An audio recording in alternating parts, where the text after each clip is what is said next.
This thing is massive. I paid $2,000 for this. This layout is going to be very different. I'm building another custom bar, the world's first collapsible upper deck. This is going to be another very custom party boat.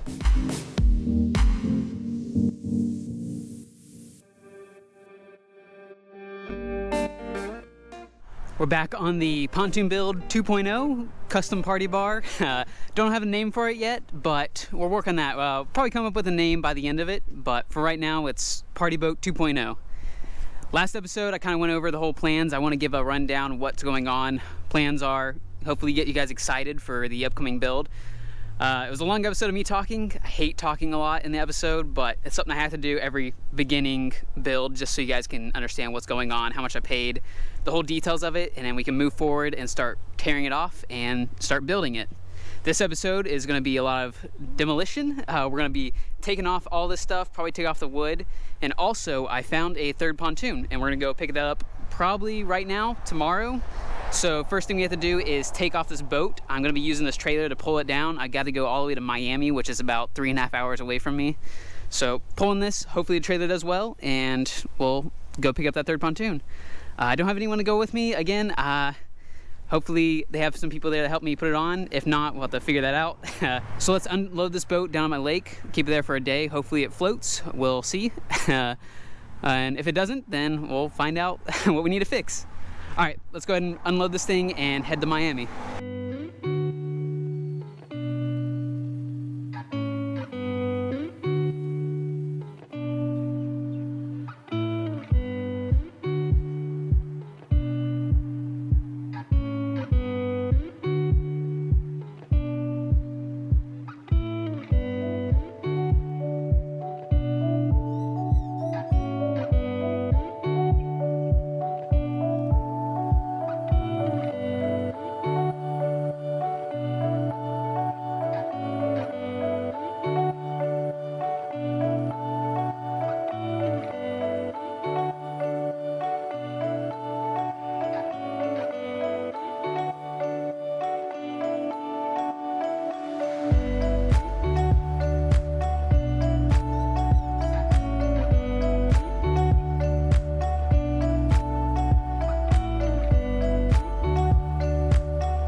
Okay, this thing is massive. I did not fully understand how big this thing was, but it is crazy big. Hopefully it's gonna work. I really hope it does. If not, this is a very expensive paperweight because this thing alone costs more than double my pontoon, or about double my pontoon really. Yeah, crazy to think how much this thing costs, but it's brand new basically, and it has a storage spot right here. That's storage. I haven't been able to look at the underside because I just loaded it like this and unloaded it. This is the transom part, and also the gas tank will go up underneath here somewhere. Yeah. Motor mounts right here. Motor holes are already there. And this thing is actually really beefy, so we could probably even put a bigger motor on there if we wanted to. Something to look forward to in the future, maybe find like a big 200 horsepower, maybe up to 300. I know a lot of Tritoons have 300 horsepowers on it. Might do that in the future, don't know yet. For right now, this motor is going to work because it was a good deal, and you know, we have a little bit of work to do to it, but I think it'll run good. It's going to stay here for right now because I can't move it, I can't lift it, but I do want to pull the boat back here and start tearing it apart, move my bug out of the way, maybe put it back in the garage, and hopefully start digging into this thing, take apart the whole pontoon and figure out a game plan, because I don't know how I'm going to install this. This thing is heavy. So we'll do a little bit of figuring out after that. But first, let's demolish this whole pontoon and get it down to the bare structure, hopefully.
Well, that wasn't too bad. A lot of it was waterlogged, so it was pretty heavy, but for the most part, it wasn't that bad. Worst part about all this was the rain. To be expected in Florida right now, especially in the summer, and honestly, it's a lot better than working in the sun because it is very hot right now. Just walking outside, you're just drenched in sweat. It's so bad in Florida right now. But this is actually very nice to work in. Cools you off. As long as it's not lightning, I'm gonna stay out here and work. And just what's gonna happen if I wanna get this thing done pretty quick. And I can't just wait around. I don't have a cover to cover me. So we've been working in the rain a lot for this build. All this stuff is off. I put it in the corner over there out of the way. I'm gonna be selling that really quick because I don't want it sitting in my yard. All that stuff is for sale if you are interested in anything. If you're interested in any of that, you can email me. I'm gonna sell it like kind of together. Like all the fin stuff is gonna be together, all the seat stuff is gonna be together. Gas tank is for sale.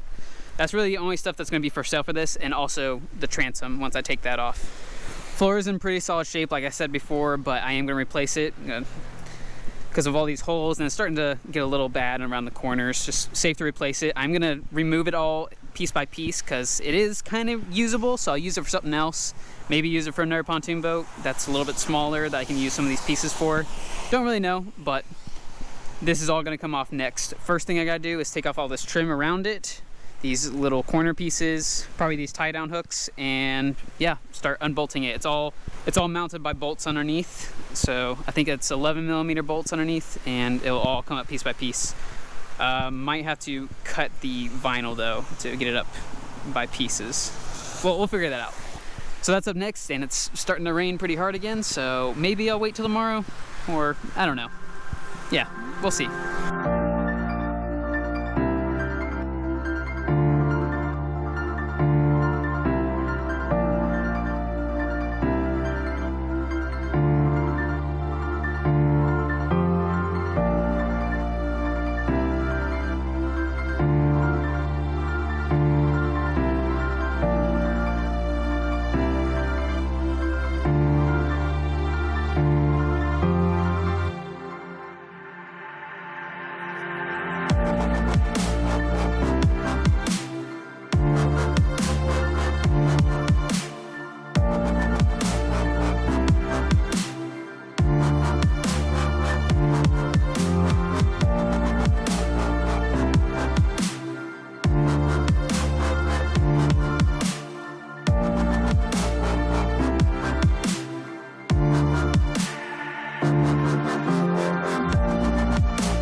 All right, everything is off that needs to be taken off. Transom's off, the wood's off, seats, fence, everything is off. Now, I originally said this wood was in good shape and I was gonna reuse it for something else, but it's not really in good shape. It was deceivingly in good shape. It was pretty soft in the middle. I should not be able to rip 3/4 inch plywood in half. I mean, I'm kind of strong, but you know, I'm not that strong. So that's unfortunate. This wood probably only lasted a couple more years at best. So good thing I was going to plan on replacing it anyway. Pontoonstuff.com is the best place to buy all that and it gets shipped right to your house. So that's what I'm doing. Transom was really held up there. I could probably put a big motor on there with how many bolts are on there. I don't see it going anywhere, and took a sledgehammer to it, wasn't bouncing, so I had to hammer every single bolt out one by one, and then it fell. It's all ready for the Tritoon to slide in there, but first we're gonna clean up these pontoons. Now that everything's out of the way, I'm gonna clean them up really good, get up in here. I'll probably have to take a layer down to try to get all this corrosion off, and I'll show you what tool I'm gonna use for that. Same thing I used for my last pontoon to clean it up and make it a little bit shinier, polishing. I'm also gonna try some Alumabrite, I think that's what it's called. A lot of people use that on pontoons to brighten it, I guess. So we're gonna try that out. Haven't done that before, but that's all for next episode. Hopefully clean up these pontoons and get this third one installed in the next episode. Be sure to leave your comments down below what you guys think of this build, any other ideas that you guys might have. Also, if you're not already, follow me on Instagram. I post a lot behind the scenes on my story on there, little teasers of what's to come, so you guys can get an idea of what to expect in the next episode. So follow me there if you want to. If not, I will catch you guys next week on something. Yeah. Thanks for watching. Bye.